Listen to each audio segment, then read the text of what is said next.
your brief stint at the University of Florida. They win the national championship the year before you got there, correct? Yes. As I was enrolling, they were winning The championship. Yes, sir. Tim Tebow is already there. You know, because Chris Leak is a starter. Tim Tebow comes in. They got packages for him. Yeah. He's probably going to be the starter next year, unless you being Cam, and I know how you think. Yeah. I'm gonna go get this job. Yeah. But that's not how I was recruited, though. Okay. I was recruited at the minimum with your skill set. You will have a package. You have a package also. Just like Tebow had. Okay.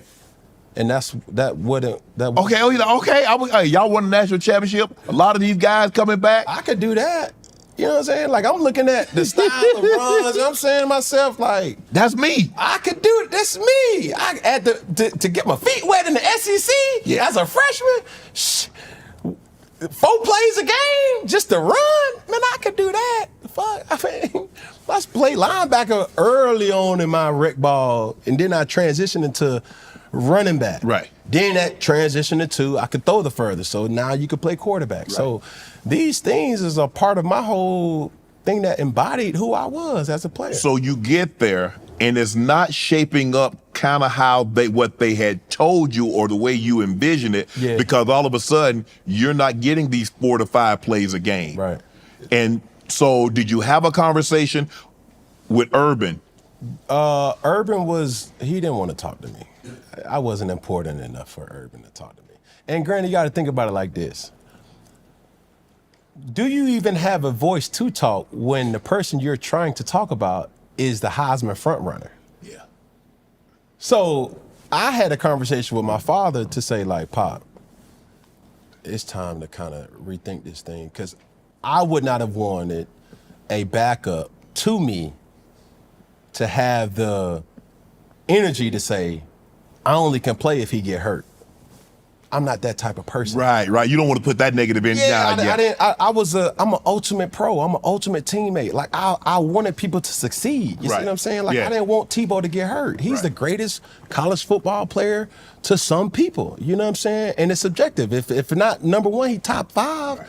And Tim Tebow is owed a large portion of who Cam Newton really is. Because just the same way I gave you what sparked my aggression or my competitive nature with Jimmy Clausen, it sparked the same thing with Tim Tebow. Being around Aaron Hernandez, the Pouncey twins, Chris Rainey, Joe Hayden, Carlos Dunlap, Major Wright, Percy Harvin, like Brandon James, Brandon Spikes, Lewis Murphy, all these great players that I was around, I would have been a fool not to take what they were doing and what made them great and apply it to my journey in JUCO as well as Auburn. Right. So some things transpired. You get into a little trouble with a computer, and you end up. But that wasn't the reason why I left. The reason why I left, like, did I get in trouble? Yes. That was already taken care of. Okay. Prior to me leaving. Oh, okay. Yeah, I didn't get kicked out of Florida. That's how they framed the story. Yeah, I didn't get kicked out of Florida. Okay. I left Florida. Okay. And when Tebow announced that, oh, and by the way, I'm coming back, I said, oh, shit. It was a no-brainer, did it? Oh, yeah. I got to leave now. I wasn't playing when you was here. So, and then for Urban's sake, you couldn't even identify who the backup was between me and John Brantley. I'm like, bro, what are we going on? We fighting for scraps? Y'all can have this. Cool. If it was up to me, did I want to leave? Hell no. Because them were my brothers. Right. Like, we built real relationships over that 2-year span that I was there. We worked out together, we trained together, we bled together, we cried together, we sweated together, we prepared together. And I'm seeing guys like Joe Hayden play early as a freshman. I said, damn, bro, I would love to have an opportunity to play. Marquise Pouncey playing early. Man, I would have loved to. Aaron Hernandez playing early. I would have loved to be out there. And those things when they're like, bro, like, we'll go back to the dorms and have these conversations like, bro, that shit was lit. Like, bro, like, you see all those people in there? I see them. I said, damn, I wish I saw them, but they wasn't cheering for me. You know, the main, everything, all the reasons why I went to Florida was accomplished other than me playing. And that's why I had to leave. Right. And at that time, they didn't have a transfer portal. So I had to get it out the mud. Urban Meyer had to sign off to where I transferred to. Right. He gave certain restrictions. You cannot transfer to in-state school. So FAU, FIU, Florida State, Miami. I couldn't go to none of them. Right. And I couldn't go anywhere in the SEC. So I said, how do I clear all that so I can go anywhere? I got to go JUCO. I said, shit, I'm going JUCO. And on top of that, what really ticked me the fuck off was when my father had called Urban to ask for a championship ring. He didn't give me a championship ring.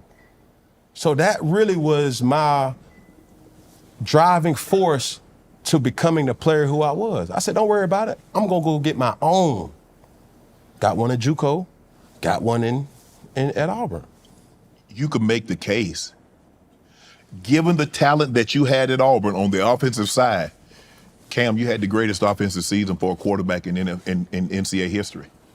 Now, I know Joe Burrow threw for 60 touchdowns and 5,000 yards, but he had Justin Jefferson, he had Jamar Chase, he had Clyde Edwards-Helaire, he had, I forget the guy's name. Moss, tight end. Moss at tight end. And he had, if I'm not mistaken, other wide receiver, the third wide receiver is in Carolina now. So what you had, look at what you didn't have and what you were able to accomplish. So basically, Jimmy Clausen lit a fire up under you, Tim Tebow lit a fire up under you, and Urban lit a fire up under you, not only by not playing you the 4 or 5 snaps that he said he would give you, but also when you asked for a championship ring for being on the team that you felt you were entitled to, like, nah, we good. Yeah, but that's what made that, what they call it, that's what created the monster. Right. And if I could paint it the way I wanted to paint it, while I was at Auburn, there was an opportunity for Auburn to play Florida in the SEC championship. That's what you wanted. That's what you wanted, Cam? No racial slur, but boy, they would have seen the baboon out that motherfucker. I would have showed my whole ass. Boy, that's what I wanted. I wanted to prove to them that they fucked up, they made a mistake. I knew that was my point, to prove I was better than Tebow. That was my opportunity to prove that y'all fucked up. That was my opportunity to prove that this could have been y'all, but you played me. And there was times where I will be the first person to tell you, while I was at the University of Florida, I was not the maturest person that I needed to be to lead that team. Right. And I would take responsibility for that. But who I grew to be, nobody was fucking with me. But by the time you came back, that was the mature Cam Newton. I needed alienation. In JUCO, I was in Brenham, Texas. And if I were to give you the amount of money that you got from Cat Williams to put up on the line and say, where is Brenham, Texas? You couldn't point it out. And everybody who was in Brenham on that team, they had some roots or ties to Texas. So there was many weekends, there was many times where the closest family member was thousands of miles away. Only thing I could do was work out. I cried. I mean, I was vulnerable. I was embarrassed. But that shaped the creation of who Cam was. People don't remember this. When I was at the University of Florida, they called me Cameron Newton. Yeah. When I went to Auburn, it was Cam Newton. So for me, that was the creation of Cam. 2 completely different people. I knew how to compartmentalize those different people. And I didn't let that situation use me, I used it. And when I look at my impact to football, I love to say people's favorite NFL player just started to get good in the NFL. I've been good at football, by the grace of God. I was good in high school, I was good in college, I was good in junior college, and I was good in the NFL. There's not a lot of players that can say that. And it took a measure of focus and discipline and also vulnerableness to understand, like, bro, like, you out here by yourself. So when I talk to my 7-on-7 kids, when I talk to kids around the world. And I tell them like, bro, I know what it's like to not have shit. And you so close to what you want. It ain't out of your reach. You just gotta tap in and use this game of football and not get jaded by the distractions, the money, the NILs, the woman, all these different things. Stay focused.